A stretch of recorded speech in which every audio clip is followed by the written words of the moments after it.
How do aerospace technologies change our society?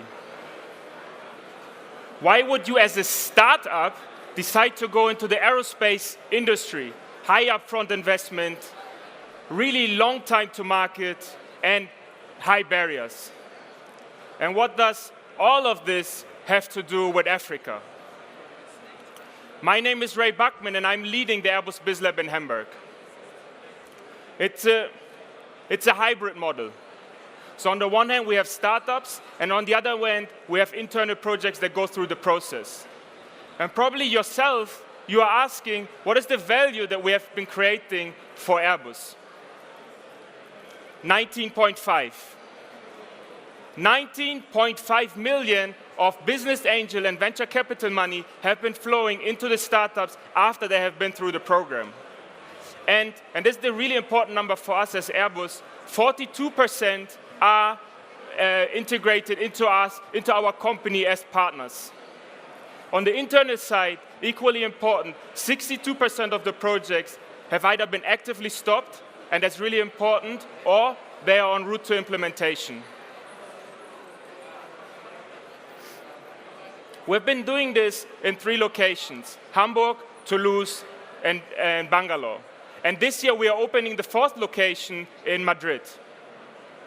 And probably you are asking again the question, why not Paris? Why not Berlin? Why not London? Why those cities?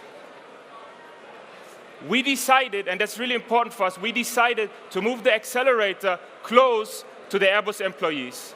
We want that the entrepreneurs can easily access what's going on.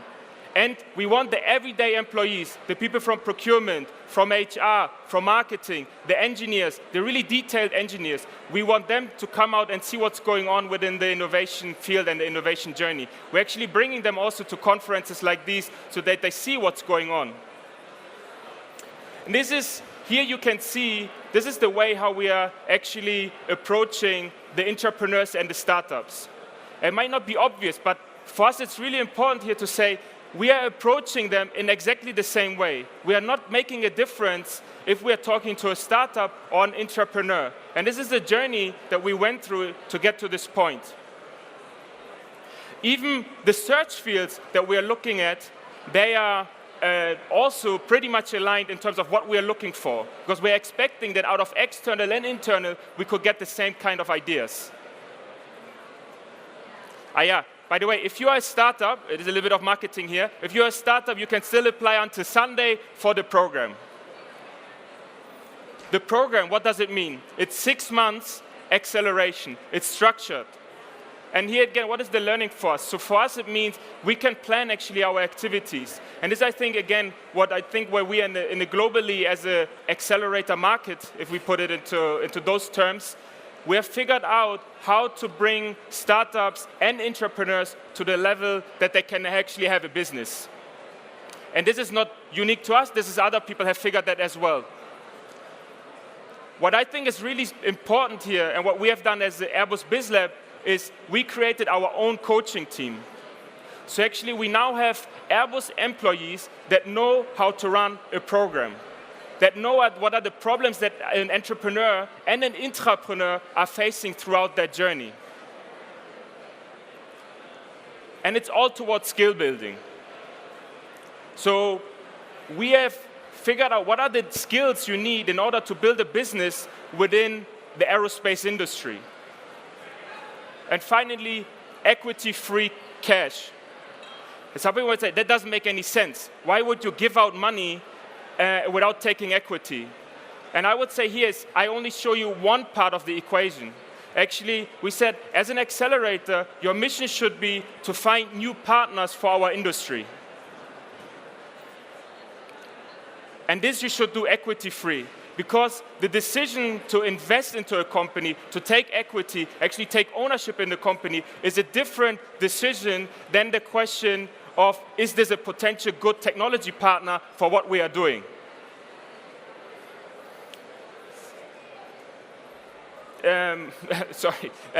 So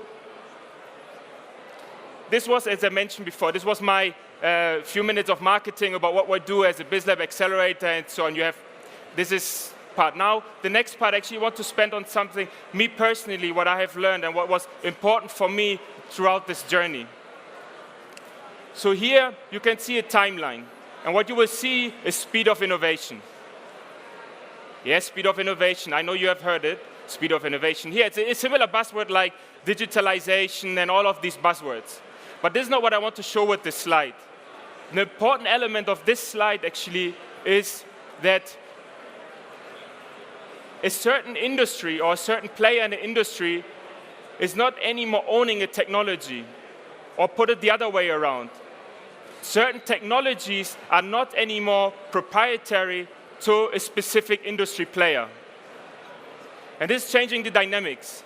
This means that actually anyone in this world, be it in Europe, US, China, or in an African country, can use a certain technology for his or her purposes, for solving his or her challenge. And this is changing power dynamics in discussions. And this is interesting actually for us, what we're going through in terms of how are our dynamics changing when we are engaging with the external ecosystem. It's actually forcing us to open up. And on the other hand, attitude and skill set. So in order to cope with that world, you need to build a certain attitude. You know, corporate employees, they are not intrinsically motivated by the challenge. They are a little bit inherent to stopping themselves to accept change. But with bringing the entrepreneurial spirit into the company, we're actually bringing this problem solver skill, this problem solver attitude, the embracing a challenge and really wanting to make a difference into the company. But this must be linked with a higher purpose. So actually for a startup, it's always linked to your own startup, your own idea. So what is the purpose that we want that makes a person stand up and wanting to embrace change? And it's really different when you're working in a corporate and the profile that we're hiring or used to hire in the corporate. So entrepreneurship is the first step. But then on the other hand, again, the skill set that you need to do that, the skill set that you need to execute toward that challenge. And this brings me actually to a point where it says 2018 and beyond. And I cannot tell you what's beyond. That's actually the conversation I want to have with you guys. What's beyond the accelerator, the corporate accelerator? Yes, we are thinking about certain things like partnering, scaling. It might be a little bit weird that I'm telling you this because I've just told you we have figured out the accelerator program. It's structured now. We know exactly why we're doing it. We know how we are differentiating ourselves. We know why startups like the program and why internal projects are making such a great success. And now I'm telling you, yeah, but we need to move beyond that. As I mentioned, I do not know what is the beyond that. But we're making small trials. And the first trial that we are making is a joint accelerator program. And here we're changing the dynamics. It's a joint accelerator program with the GIZ's Make IT in Africa Tech Entrepreneurship Initiative. We call it at the time being Africa for Future. And I want to spend a little bit of time on this because I think it shows a little bit of the dynamics of the learnings that also we went through. It's a public-private partnership. The public part is really important. In Europe or US, or also other advanced developed markets, we take certain things for granted. We take for granted that we have universities, great universities that bring research up to a PhD level and even postdoc thesis. We have tech entrepreneurship centers that are transforming ideas of the university into investable businesses. They actually we bring them into tech transfer or entrepreneurship centers. We are then having an active business angel network and early stage investors that accept these high-risk businesses. We have corporates that are then coming in and they cherry-pick certain ideas that they would love to work with. Within the African context, we are lacking some of these ecosystem elements that we take for granted.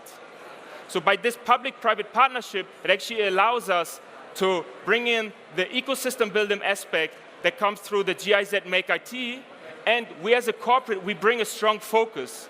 And here, we really focus on only two aspects, remote sensing and unmanned logistics.